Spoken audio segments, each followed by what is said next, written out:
Então, agora é hora do debate, que é muito importante e imprescindível. Com muito prazer eu recebo aqui o professor Rafael Carlos, que é professor de Sociologia e Filosofia, e o meu amigo de muito tempo, o doutor Aldir Teixeira, delegado de carreira de muitos anos. Hoje o Aldir é um conselheiro aqui da cidade de São Luís, de muita gente, de muitas autoridades. Enfim, tem história demais. Tenho certeza que muita gente que está vendo o Aldir agora vai matar a saudade. Enfim, professor, muito obrigado pela sua presença. Doutor Aldir, muito obrigado também. Que bom revê-lo. Em primeiro lugar, dizer da satisfação de estar aqui nessa emissora de televisão e encontrar você aqui, e também um abraço do meu amigo Roberto Albuquerque, um grande amigo, o homem-chefe da casa, e demonstrar a minha satisfação de estar aqui, em primeiro lugar. Segundo, atender o povo, responder o que é essa confusão de que achado não é roubado, junto com o meu grande amigo, meu professor Rafael. Então, doutor Aldir, vamos lá saber a questão. Você já foi delegado, já trabalhou diretamente com isso. A Polícia Civil é uma instituição que requer muito estudo da área jurídica, né? Muitos estudos relacionados a isso. No seu entendimento, achado não é roubado, pode ser resolvido como? Se o mundo fosse ético, Danilo, na realidade não precisava de lei para poder conduzir isso. Todo mundo que achasse qualquer coisa iria procurar o dono. Mas, infelizmente, para os que querem aproveitar, existe lei, sim. No Brasil, nós temos o artigo 169 do Código Penal, que pune a pessoa que, achando qualquer coisa e não devolvendo, quer dizer, o achado não é roubado, mas não devolver é crime. Então, a pessoa tem que, se tiver meios de identificação, procurar o dono e entregar. Se não tiver, tem um prazo de 15 dias, de acordo com a lei, para você entregar isso no órgão público, entendeu? Em países mais adiantados aí, na Europa, por exemplo, existe um local de achados e perdidos, né? A turma já sabe. Quando encontra qualquer coisa, se não vê a identidade do dono, vai direto lá e entrega.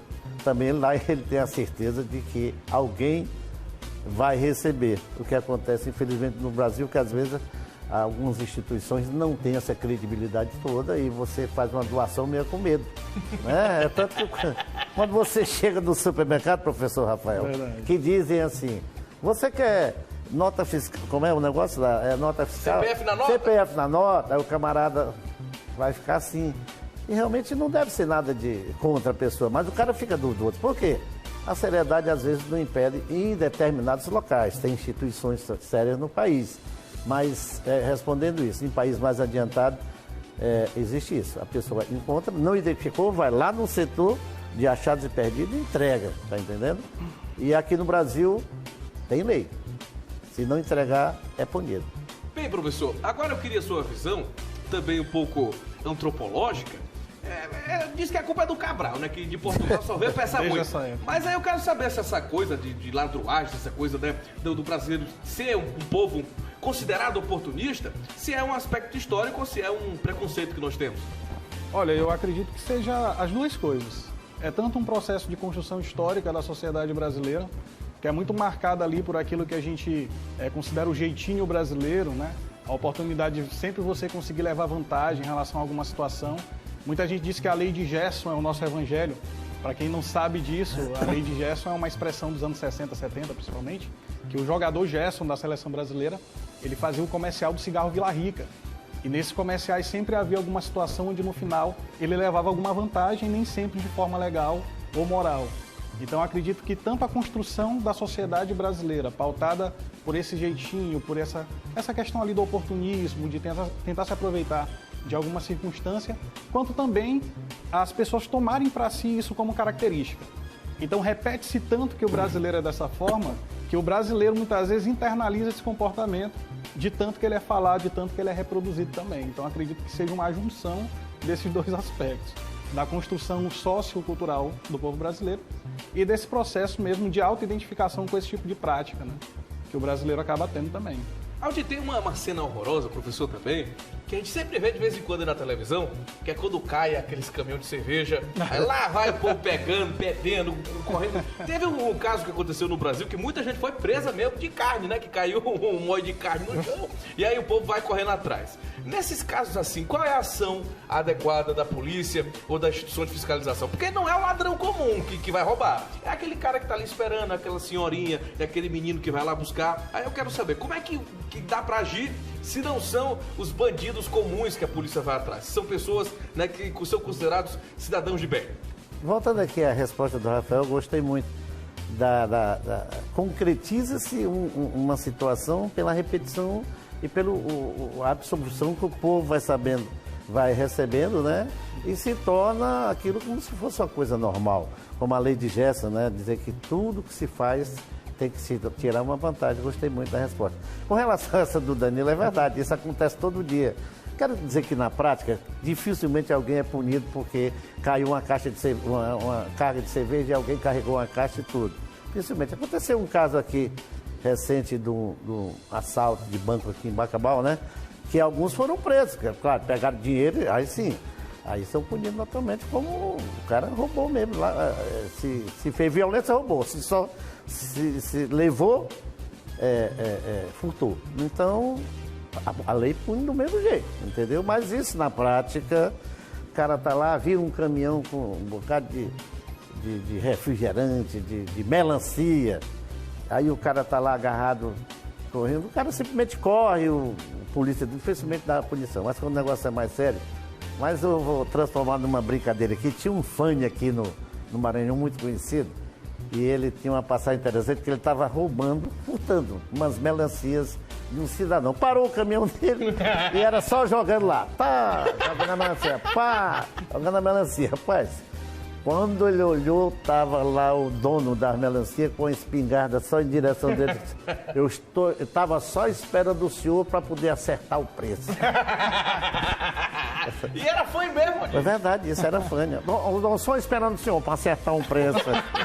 E a outra dele foi um caminhão que virou, isso é verdade. O caminhão virou e ele foi lá dar o famoso baculejo no defunto, né? Verdade, ele mesmo contava isso. E aí, cara, e não encontrou nada. Aí ele olhou assim, como é que se morre meio-dia em ponto? Liso! Não encontrou nadinha para pegar. Pois é, então é só para ilustrar aqui, torna a brincadeira uma coisa séria. Mas na prática, dificilmente pune. Mas se for aplicar a lei, aplica. O cara tá furtando, tá roubando, se aplicar violência e tudo. Professor, roubar de rico na nossa sociedade é como se fosse uma justiça social, né? Hollywoodiana, né? Da história. Hollywoodiana. Pois é. Uma justiça hollywoodiana. Agora mesmo que saiu que o nosso amigo do supermercado é o nono mais rico do mundo, pronto. Com certeza teve que reforçar a segurança de lá. Verdade. E aí, professor, como é que faz esse conflito histórico? Bom, a gente sabe que existe uma certa diferença entre a teoria e a prática. Se a gente for recorrer à teoria, a ética ela determina um princípio que seja exemplar, um comportamento que possa servir como uma espécie ali de lei universal, de exemplo a ser seguido. A gente tem isso, por exemplo, nos escritos de Immanuel Kant, que é um dos grandes teóricos da ética, né, de todos os tempos. Então Kant vai dizer, olha, para você saber o que é ético, a tua ação tem que ser exemplar. Então, por exemplo, se eu roubar do rico para dar ao mais pobre, no sentido mesmo robinhoodiano da coisa, né, será que isso é correto? Será que isso é ético? Bom, não. Porque a consequência da ação, ela não importa, você avaliar a ação em si. Então, independentemente da finalidade desse roubo, o ato de roubar, ele vai ser antiético. É tipo mentir, por exemplo. Eu posso mentir para beneficiar uma pessoa, eu posso mentir para beneficiar meus alunos, por exemplo. Poder eu posso, mas eu não devo. Porque existe uma diferença entre o que eu posso fazer e o que eu devo fazer. Continua a ser uma ação antiética. Porque independente da finalidade dessa ação, eu avalio ela enquanto ação.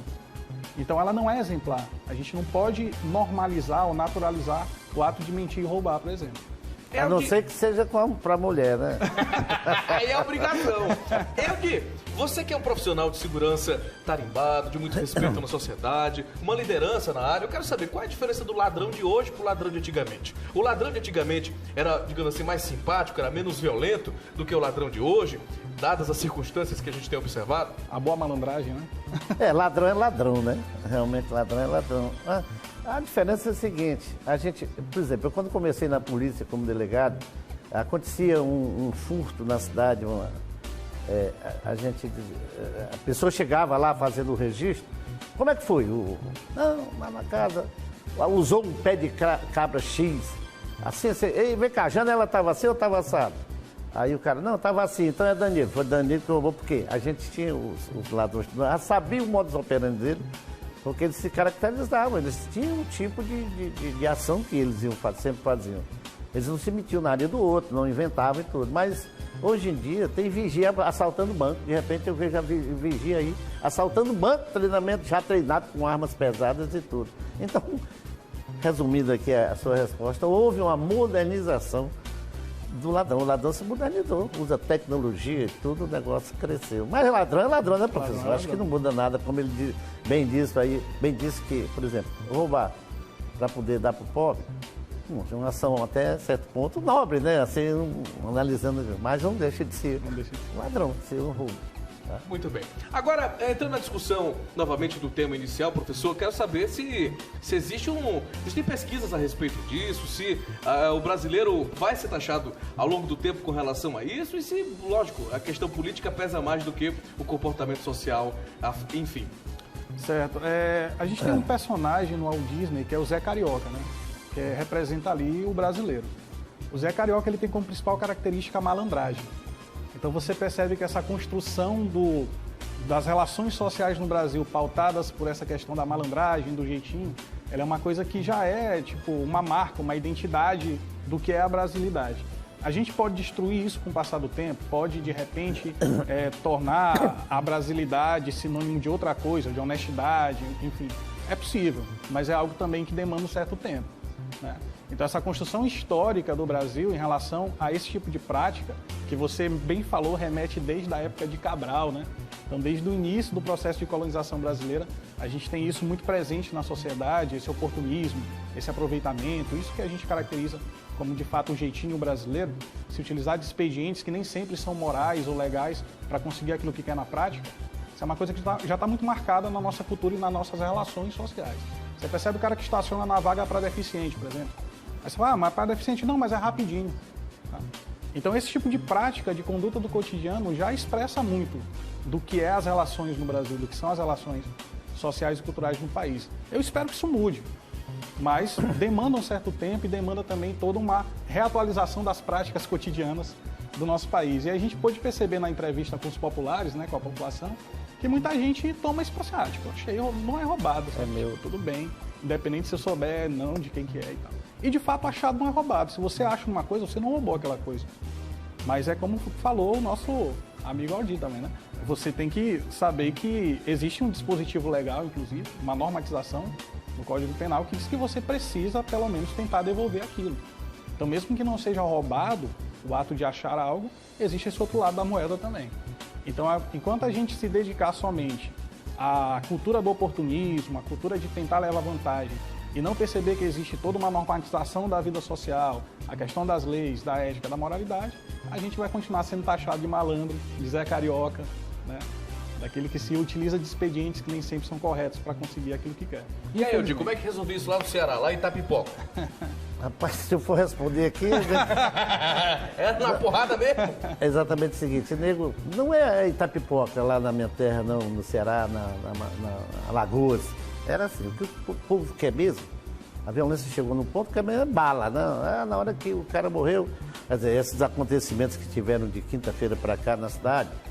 E outra coisa, vou falar firme aqui, a polícia tem que realmente dar a sua resposta também quente, porque senão o malandro não respeita a polícia, tem que ser quente.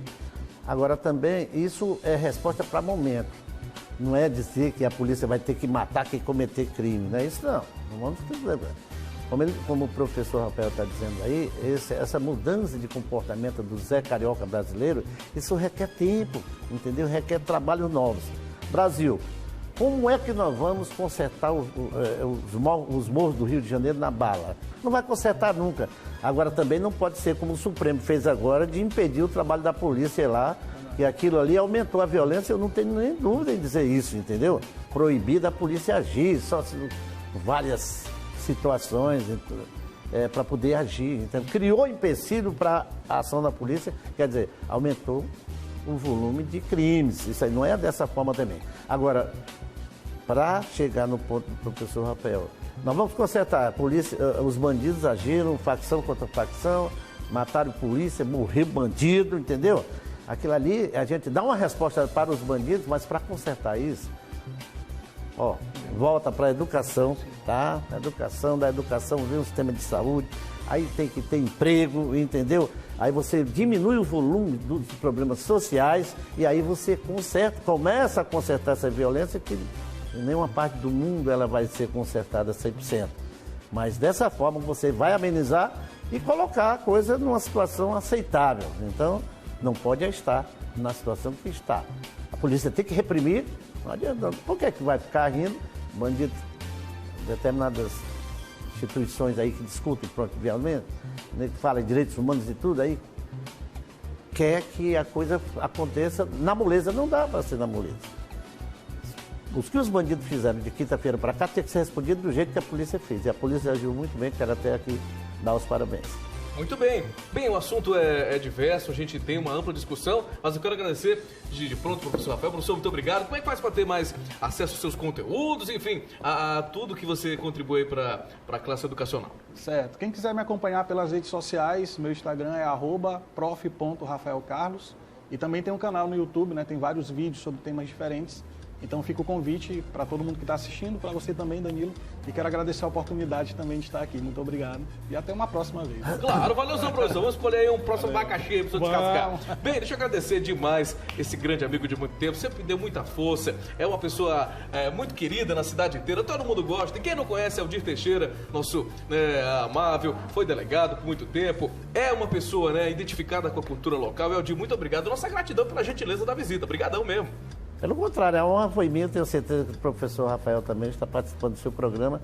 E você não sabe como a gente, eu acompanhei seu trabalho desde pequeno, tenho até umas histórias para contar sobre você, que você invadia lá a Mirante, ficava debaixo da mesa lá com o Marcel Lima e tudo, trabalhando sem poder, porque, sem ter outro que era de menor. 9 anos, né? Diretor de televisão chegava, botava ele para correr e tudo.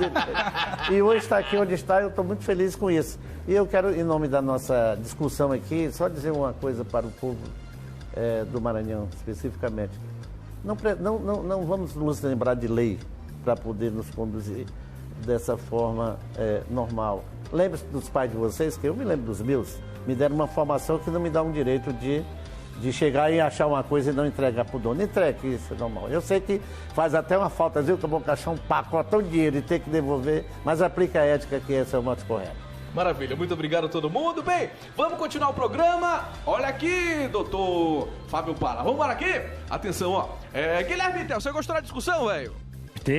O debate foi muito gostoso. Lá Senado do Ceará mesmo, meu conterrâneo.